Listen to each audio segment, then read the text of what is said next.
చాలా సంతోషం.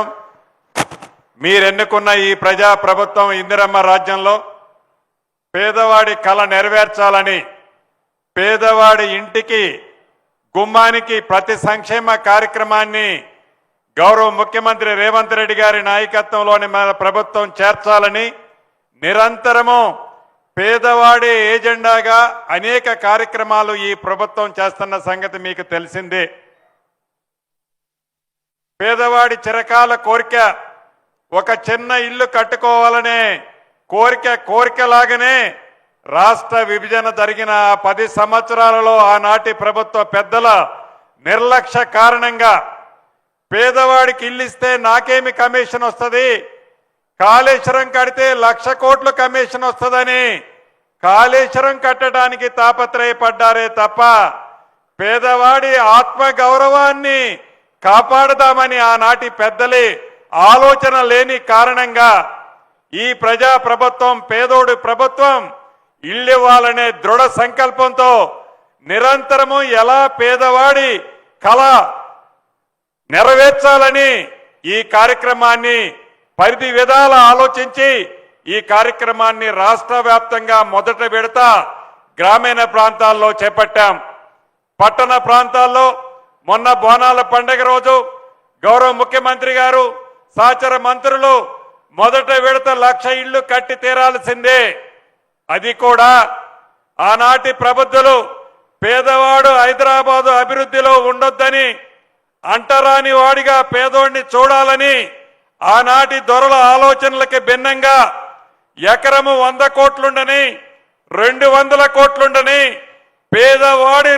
పేదవాడి ఒంట్లో ఉన్నది రక్తమే, ధనికుల ఒంట్లో ఉన్నది రక్తమే, పేదవాడి ఆత్మ గౌరవానికి 200 కోట్లు ఎకరమున్న స్థలంలోనైనా కట్టిద్దామని గౌరవ ముఖ్యమంత్రి రేవంత్ రెడ్డి గారి ఆలోచనలకు అనుగుణంగా ప్రతి నియోజకవర్గాన్ని యూనిట్గా తీసుకొని అది జూబ్లీ హిల్స్ కానివ్వండి, పలకనామా ప్యాలెస్ కానివ్వండి, ఈ కుక్కడపల్లిలో కూడా చూస్తున్నారు ఎంత అద్భుతమైన టవర్లు ఉన్నాయో వాటిని ఆనుకొని ఉండే విధంగా పేదవాడి కొళ్ళ ఇల్లు ఇందిరమ్మ టవర్స్ ద్వారా ఇవ్వాలని మొదట విడత 16 నియోజకవర్గాల్లో భూములు ఏవైతే ప్రభుత్వ భూములు ఉన్నాయో గవర్నమెంట్ కి డబ్బు అవసరమే, వేలం ద్వారా డబ్బు వస్తే మంచిగానే ఉంటది. కానీ దానికంటే పేదవాడి ఆత్మ గౌరవాన్ని ఈ ప్రభుత్వం ఆనాటి ప్రభుత్వం తాకట్టు పెట్టింది. మనం తాకట్టు పెట్టద్దు.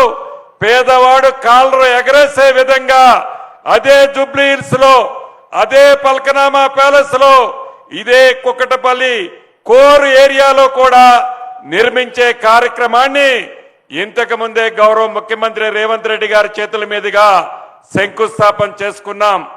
బోనాల రోజు అనౌన్స్ చేశాం.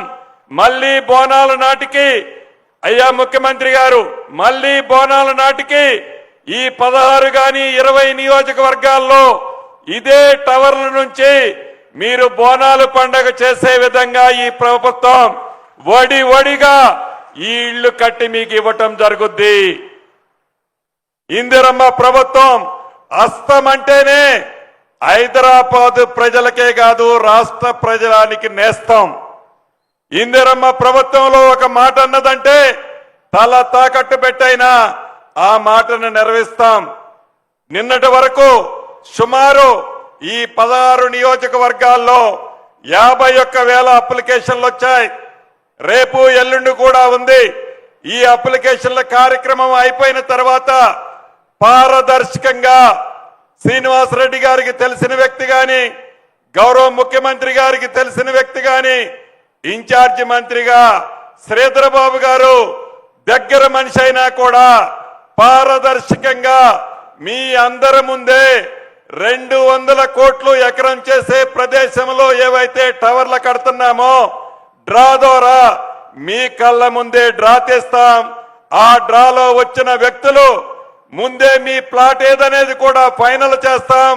కాంట్రాక్టర్లు ఏదైతే కడుతున్నారో మీ సొంత ఇల్లు కట్టేటప్పుడు మీరు ఏ రకంగా పర్యవేక్షించుకుంటారో అదే రకంగా మీ దగ్గరుండి మీ కళ్ళ ముందే క్వాలిటీతో నాణ్యతతో ఆ ఇల్లు మీ సమక్షంలో కట్టించే విధంగా ఈ ప్రభుత్వం చర్యలు చేపట్టింది. ఇక్కడ ఏ రకమైన అవకతవకలు లాలూచీలు ఉండవు. కానీ 10 సంవత్సరాలలో వాళ్ళు చేయలేని పని, వాళ్ళు ఆలోచనకు రాని పని, ఏ భూమి అమ్మి ఖజానాకి జమ చేసి ఖజానా నుంచి మా ఖాతాలోకి ట్రాన్స్ఫర్ చేసుకుందామని ఆనాటి ప్రబుద్ధులు ఆలోచించారు. వారి ఆలోచనలకు భిన్నంగా ప్రతి నియోజకవర్గాన్ని ఒక యూనిట్ గా తీసుకొని ఏ పేదవాడు నివసించే ప్రాంతంలో, ఏ పేదవాడు జీవనోపాధికి జీవిస్తున్న ప్రాంతంలోనే మీరనుకునే ఇందిరమ్మ ఇల్లు ఈనాడు ఈ ప్రభుత్వం ఇవ్వబోతుంది. ఇదేదో ఒకసారి ఇచ్చి అయిపోయింది అనేది కాదు.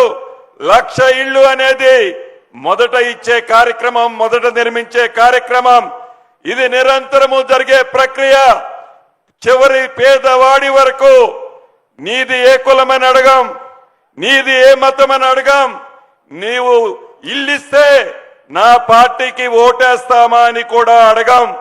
కానీ చిత్తశుద్ధితో పేదవాడి ముఖంలో చిరునవ్వు చూడాలని, పేదవాడిని కూడా ఒక మనిషిలా గౌరవించాలని ఈ ప్రభుత్వం ఆలోచనతో ఈ టవర్లు ఇస్తుందో తప్పకుండా పెద్దక్క ఈ ప్రభుత్వాన్ని మనస్ఫూర్తిగా వచ్చిన తర్వాత దీవించి తీరుద్ది. ఆ నమ్మకము, ఆశ్వాసము మా ప్రభుత్వానికి ఉంది. అంతేకాదు ఆ ప్రబుద్ధులు 10 సంవత్సరాల నాడు పరిపాలించిన ప్రబుద్ధులు వారు చేయలేని పని, వారి ఆలోచనకు అందని పని ఈ ప్రభుత్వం చేస్తుందని కక్ష కట్టి గుడ్డ కాల్చి ఈ ప్రభుత్వం మీద వేసే కార్యక్రమాన్ని చేపడుతున్నారు.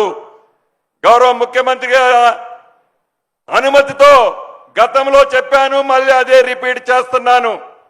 వారు పరిపాలించే నాడు రాష్ట్ర వ్యాప్తంగా ఎన్ని ఇళ్లైతే కట్టారో ఇప్పటికే మేము 2 లక్షల దాకా ఇళ్లు పూర్తి చేశాం రాష్ట్రంలో. ఈ హైదరాబాద్ పట్టణంలో కానీ, గ్రామీణ ప్రాంతంలో కానీ ఆనాటి 10 సంవత్సరాల్లో కట్టిన ఇళ్ల కంటే ఈ 2.5 సంవత్సరాల్లో కట్టబోయే ఇళ్లు ఎక్కువ ఉంటేనే రాబోయే అసెంబ్లీలో నేను పోటీ చేస్తానని ఆనాటి మంత్రికి ఛాలెంజ్ చేసిరాను. 10 సంవత్సరాలు నీ పరిపాలన, రాబోయే 2.5 సంవత్సరాలు మా ఇందిరమ్మ పరిపాలన, 2 బేరు చేసుకుందాం. ఇందిరమ్మ ఇళ్లలోనే బేరు చేసుకుందాం. ఏదైతే నువ్విచ్చిన ఇళ్ల కంటే డబుల్ ఇస్తేనే త్రిబుల్ ఇస్తేనే నేను శాసనసభ్యుడిగా పోటీ చేస్తాను. ఇచ్చినట్లయితే నీవు శాసనసభ్యుడిగా పోటీ చేయకుండా ఆగుతావా అని ఆనాటి ట్విట్టర్ కింగ్ ను నేను ఛాలెంజ్ చేసిరాను. కానీ దానికి స్పందన లేదు. సొల్లు పురాణం, సొల్లు కథలు. ఈ ప్రభుత్వం చిత్తశుద్ధి ఉంది. ఈ ప్రభుత్వానికి నిజాయితీ ఉంది. ఈ ప్రభుత్వానికి పేదడి కష్టమేంటో తెలిసిన ప్రభుత్వం. ఇంతే కాదు, ఒక్క ఇందిరమ్మ ఇళ్లే కాదు, అనేక సంక్షేమ కార్యక్రమాలు. ఆనాటి ప్రబుద్ధులు ఏదైనా అరాకొర మంచి పని చేస్తే దాన్ని చేస్తూ అనేక కొత్త కార్యక్రమాలు ఈ ప్రభుత్వంలో పేదింటికి ఇస్తున్నాం. ఆనాడు వారికి ఆలోచనలు రాని అన్నిటినీ ఈ ప్రజా ప్రభుత్వం ఇందిరమ్మ రాజ్యంలో గౌరవ ముఖ్యమంత్రి రేవంత్ రెడ్డి గారి నాయకత్వంలో పేదింటి గుమ్మానికి పంపిస్తున్నాం. అది ప్రజా రాజ్యం అంటే పేదవాడి చిరునవ్వే ఈ ప్రభుత్వ లక్ష్యం తప్ప ఈ ప్రభుత్వానికి రెండో ఆలోచన లేనే లేదు. ఇందాక గౌరవ స్థానిక శాసనసభ్యులు చెప్పారు, గాంధీ గారు చెప్పారు, 2222A ఏవో మావి నిషేధిత జాబితాలో ఉన్నాయని. అవి ప్రభుత్వ భూములు కాకపోతే, ప్రభుత్వంతో ఏ రకమైన లిటిగేషన్ లేకపోతే, రేపు కానీ ఎల్లుండి కానీ వాటన్నిటినీ అటువంటి ఉండి ఉంటే తప్పకుండా ఆ నిషేధిత జాబితాలో నుంచి తీస్తామని కూడా ఈ వేదిక ద్వారా ప్రతి ఒక్క పౌరుడికి తెలియజేసుకుంటూ మరొక్కసారి మీ అందరికీ శుభాకాంక్షలు తెలుపుతూ